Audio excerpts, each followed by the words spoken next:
जय श्री कृष्ण। श्रीमद् भगवद गीता यथारूप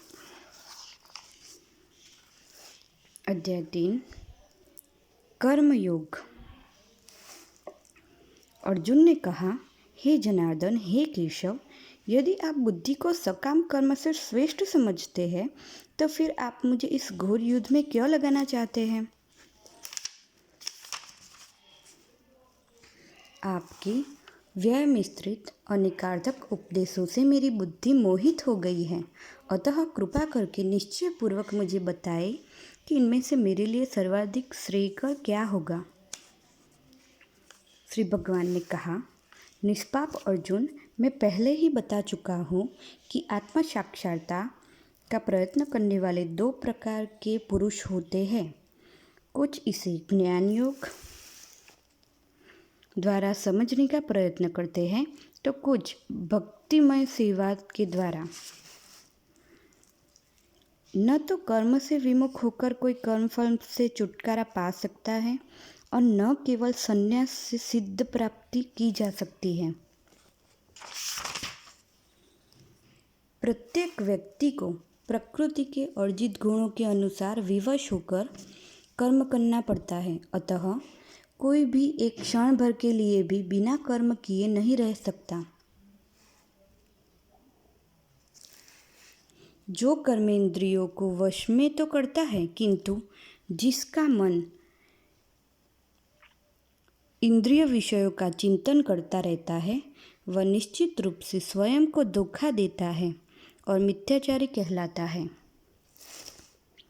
दूसरी ओर यदि कोई निष्ठावान व्यक्ति अपने मन के द्वारा कर्मेंद्रियों को वश में करने का प्रयत्न करता है और बिना किसी आसक्ति के कर्मयोग कृष्ण भावनामृत में प्रारंभ करता है, तो वह अति उत्कृष्ट है। अपना नियत कर्म करो, क्योंकि कर्म न करने की अपेक्षा कर्म करना श्रेष्ठ है। कर्म के बिना तो शरीर निर्वाह भी नहीं हो सकता। श्री विष्णु के लिए यज्ञ रूप में कर्म करना चाहिए, अन्यथा कर्म के द्वारा इस भौतिक जगत में बंधन उत्पन्न होता है। अतः हे कुंती पुत्र, उनकी प्रसन्नता के लिए अपने नियत कर्म करो। इस तरह तुम बंधन से सदा मुक्त रहोगे। सृष्टि के प्रारंभ में समस्त प्राणियों के स्वामी प्रजापति ने विष्णु के लिए यज्ञ सहित मनुष्य तथा देवताओं की संततियों को रचा और उनसे कहा, तुम इस यज्ञ से सुखी रहो, क्योंकि इसके करने से तुम्हें सुखपूर्वक रहने तथा मुक्ति प्राप्त करने के लिए समस्त वांछित वस्तुएं प्राप्त हो सकेगी।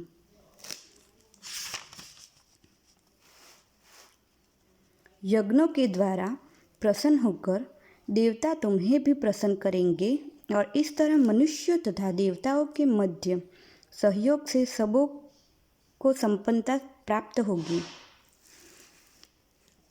जीवन की विभिन्न आवश्यकताओं की पूर्ति करने वाला विभिन्न देवता यज्ञ संपन्न होने पर प्रसन्न होकर तुम्हारी सारी आवश्यकताओं की पूर्ति करेंगे, किंतु जो इन उपहारों को देवताओं को अर्पित किए बिना भोगता है, वह निश्चित रूप से चोर है।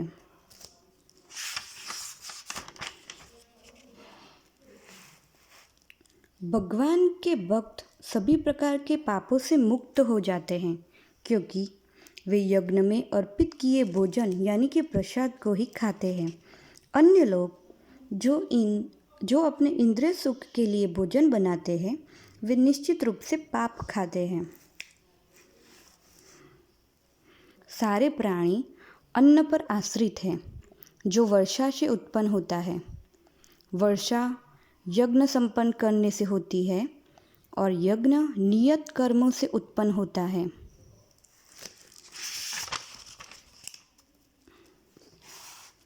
वेदों में नियमित कर्मों का विधान है और ये वेद साक्षात श्री भगवान परम ब्रह्म से प्रकट हुए हैं। फलतः सर्वव्यापी ब्रह्म यज्ञ कर्मों में सदा स्थित रहता है।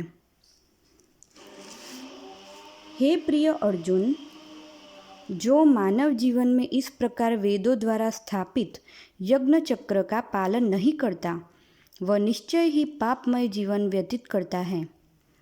ऐसा व्यक्ति केवल इंद्रियों की तुष्टि के लिए व्यर्थ ही जीवित रहता है।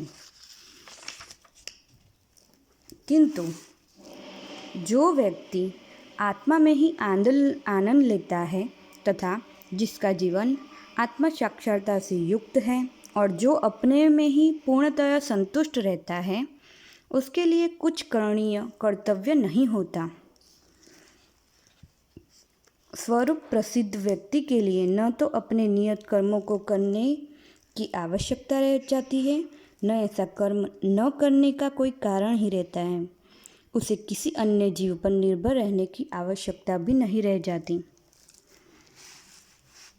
अतः कर्म फल में आसक्त हुए बिना मनुष्य को अपना कर्तव्य समझकर निरंतर कर्म करते रहना चाहिए, क्योंकि अनासक्त होकर कर्म करने से उसे परम ब्रह्म परम की प्राप्ति होती है। जनक जैसे राजाओं ने केवल नियत कर्मों को करने से ही सिद्धि प्राप्त की। अतः सामान्य जनों को शिक्षित करने की दृष्टि से तुम्हें कर्म करना चाहिए। महापुरुष जो आचरण करता है, सामान्य व्यक्ति उसी का अनुसरण करता है। वह अपने अनुसरणीय कार्यों से जो आदर्श प्रस्तुत करता है, संपूर्ण विश्व उसका अनुसरण करता है। हे पृथापुत्र, तीनों लोकों में मेरे लिए कोई भी कर्म नियत नहीं है। न मुझे किसी वस्तु का अभाव है और न आवश्यकता है, तो भी मैं निष्कर्म करने में तत्पर रहता हूँ।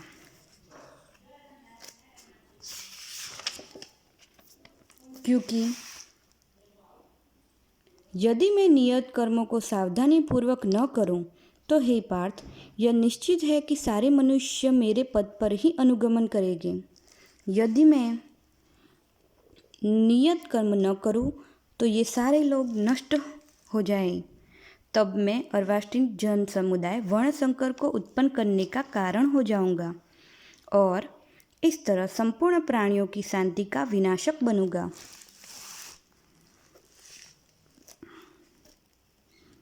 जिस प्रकार अज्ञानी जन फल की आसक्ति से कार्य करते हैं, उसी तरह विद्वान जन को ही चाहिए कि वे लोग उचित पद पर ले जाने के लिए अनासक्त रहकर कार्य करें। विद्वान व्यक्ति को चाहिए कि वह सकाम कर्मों में आसक्त अज्ञानी पुरुषों को कर्म करने से रोके, नहीं ताकि उनके मन विचलित न हो, अपितु भक्ति भाव से कर्म करते हुए वह उन्हें सभी प्रकार के कार्यों में लगाए, जिससे कृष्ण भावनामृत का क्रमिक विकास हो। जीवात्मा अहंकार के प्रभाव से मोहग्रस्त होकर अपने आप को समस्त कर्मों का कर्ता मान बैठता है, जबकि वास्तव में वे प्रकृति के 3 गुणों द्वारा संपन्न किए जाते हैं। हे महाबाहो, भक्ति भावमय कर्म तथा सकाम कर्मों के भेद को भलीभांति जानते हुए जो परम सत्य को जानने वाला है, वह कभी भी अपने आप को इंद्रियों में तथा इंद्रिय तृप्ति में नहीं लगाता।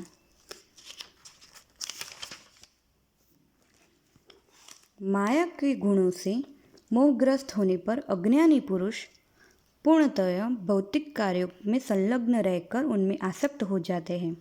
यद्यपि उनके ये कार्य उनमें ज्ञान भाव के कारण उद्यम होते हैं, किंतु ज्ञानी को चाहिए कि उन्हें विचलित न करें।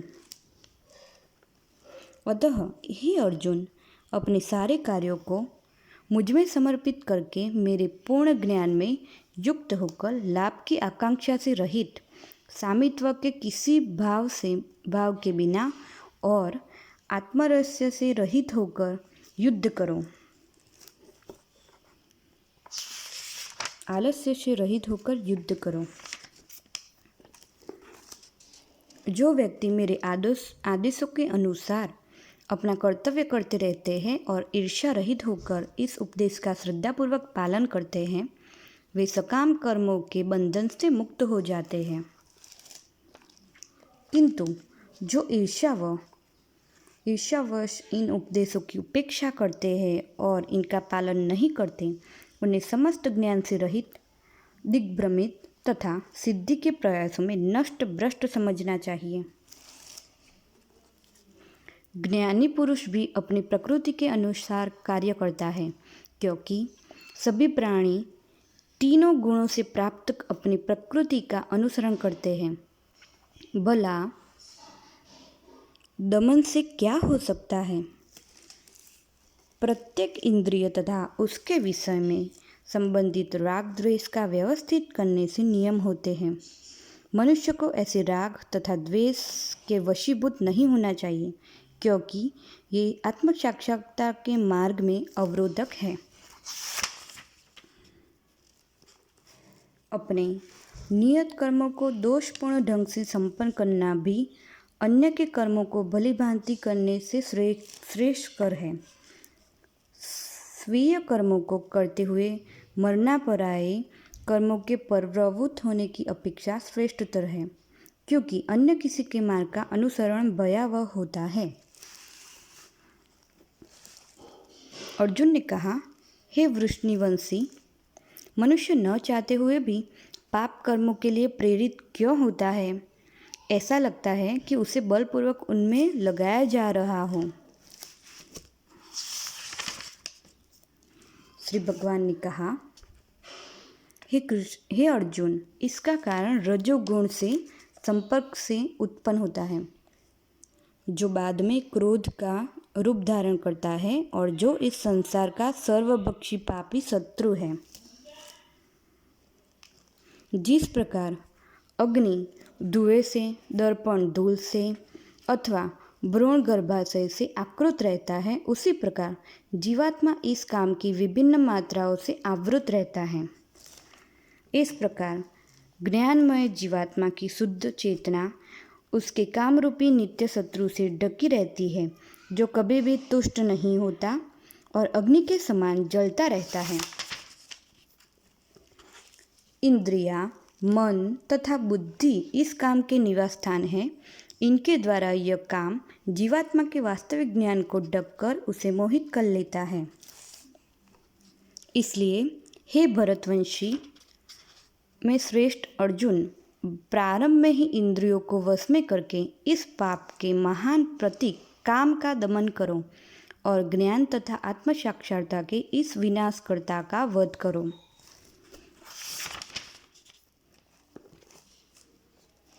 कर्मेंद्रियों जड़ पदार्थ की अपेक्षा श्रेष्ठ है।